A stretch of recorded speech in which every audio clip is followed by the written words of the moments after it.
Perez was problematic, Ricciardo rose, and Norris rocketed this weekend in Mexico, so I asked you for your hottest takes from the 2023 Mexico Grand Prix, and they were hotter than George Russell's brakes. Ariosto says Checo 0 to hero, back to 0 in 10 seconds. It was all over very quickly for Sergio Perez at his home Grand Prix, wasn't it? It felt like the atmosphere really got into his head a little bit. Like, don't get me wrong, it was a great start. He did incredible to pass Sainz and Ricciardo before they even got to turn 1, but it felt like he went for a hero move that wasn't really on. I mean, around the outside. It's similar to what we saw from Lewis Hamilton in Qatar, where when you're on the outside, you really have to dictate the space. And when you squeeze in on your teammate, in the case of Lewis Hamilton, or on Charles Leclerc in the case of Sergio Perez, and they've got a driver on the inside, they can't get any closer to the apex because the driver at the apex can't go any further over either. So Sergio Perez was never really going to get anything other than a collision with Charles Leclerc. Kaz says Checo knew it was his last Mexican Grand Prix, so he risked it all for the win. The need for a Sergio Perez performance has definitely increased once again after this weekend. The Grand Prix in Austin has probably been his only good performance since Monza,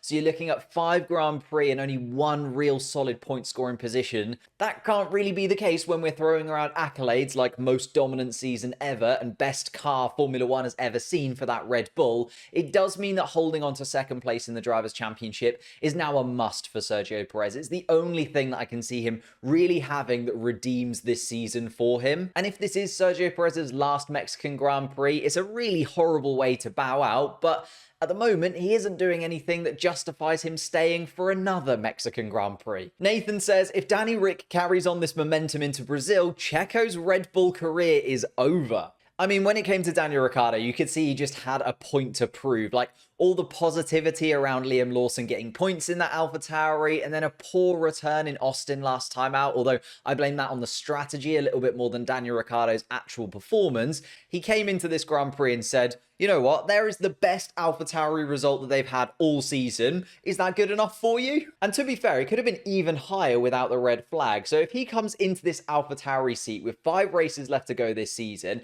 drags the AlphaTauri up to 7th place in the constructor standings above Williams, which isn't impossible with this kind of form in the AlphaTauri car, it definitely won't hurt his chances of getting into that second Red Bull seat next season.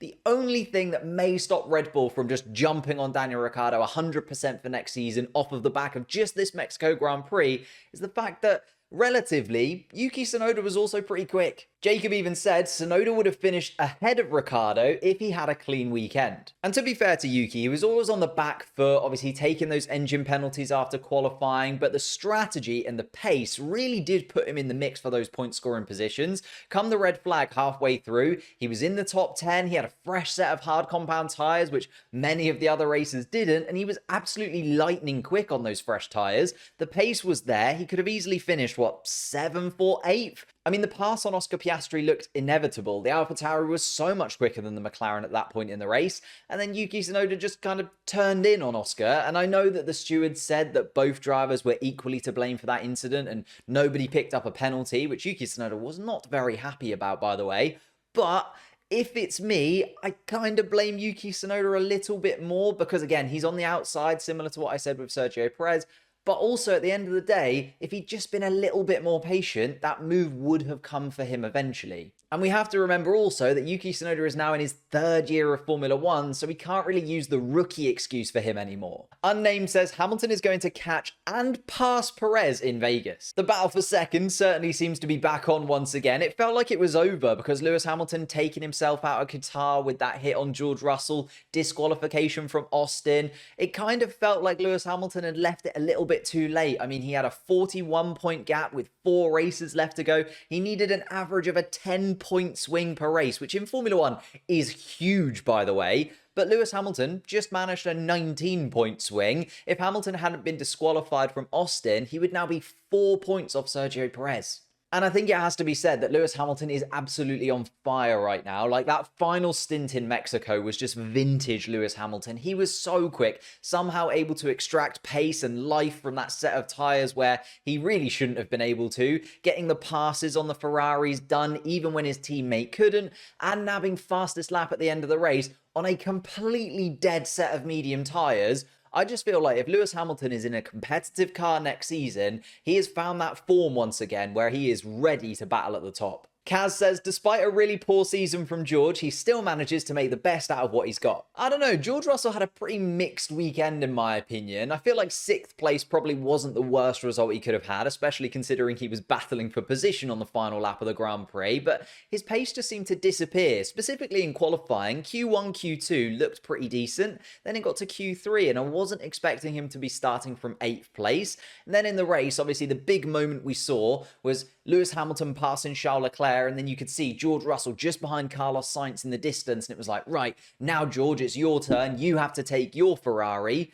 But he wasn't able to do it and ended up having to back off because his brakes overheated, which led to brake issues. And then the tyres completely burned out on that Mercedes car. And I said Lewis Hamilton did really well to hold on to his. George Russell, the complete opposite. And in the end, instead of going for Carlos Sainz for 5th place, he was battling with Daniel Ricciardo behind. And he was actually pretty lucky to keep Daniel Ricciardo behind on that final lap, even if we didn't get to see it. First hot take from me, can we now say that this is the most dominant season from a Formula 1 driver ever? Max Verstappen picked up his 16th victory in Mexico, which breaks his own record from last season of 15 race victories, and he still has 3 races to go, which he's looking most likely to win. So we could be looking at Max Verstappen winning 19 out of 22 races, and it just feels like every weekend he has a new record that he's broken, whether it was the longest win streak, the most wins, the most points, the most everything for Max Verstappen at the moment. And he's doing it at a very relaxed pace a lot of the time. I mean, he had to do really well, battled really hard to get up the inside of Charles Leclerc in turn 1, but once he'd made that pass and Charles Leclerc and Sergio Perez came together, it was kind of inevitable that Max Verstappen was going to win. The pit stop was at the perfect time, got himself back out into clean air, stayed in the lead after the red flag that he was a little bit worried about. Obviously, starting from pole position in Mexico isn't the best place to be, but he held on to the lead there too. Then he also kept his tyres in perfect condition throughout the final stint, whilst building a 13-second gap to 2nd place in just half a Grand Prix. I mean, what more can Max Verstappen actually do this season for it to be the best ever? Matty says, Lando could have won today if he had a good quali. It was very annoying to watch this from the perspective of a McLaren fan because going from 17th to 5th is a really impressive drive from Lando Norris, especially considering he lost a lot of that progress when the red flag came out and then also on the restart after the red flag as well. But it does make you wonder, what if Saturday had gone better? What if he'd have been able to hook a lap together in Q1? I know that, 2 out of the 3 weren't his fault. So the first one he had to abandon because the team thought he had a fuel issue. The second one is that mistake that he made. And then the third lap that he had was obviously disrupted by that yellow flag from Fernando Alonso. But dropping out of Q1 in that way turns what could have been a battle for a podium or possibly even the win into a battle from the back, where again, he did really well, but it's another weekend where we just have to wonder, what if for Lando? Second hot take from me, Aston Martin have no idea what they are doing at the moment.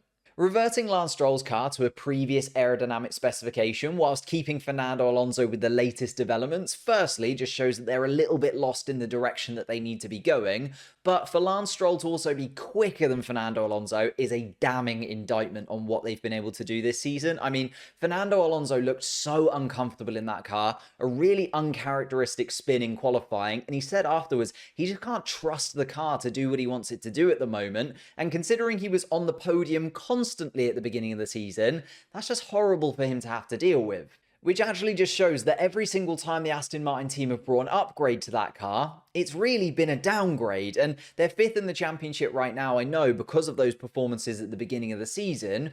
But if you look at it, I think since the summer break, they've been slower than the Alpines more often than not, and often drop behind the occasional Williams, the Haas's in qualifying. Alfa Tauri look really, really good now. So it's looking quite sketchy for Aston Martin going into 2024. Dane says, Alfa Romeo made my head red. They qualified P9 and P10. You would have thought the amount of retirements we had, at least Bottas gets a 10th place, but no.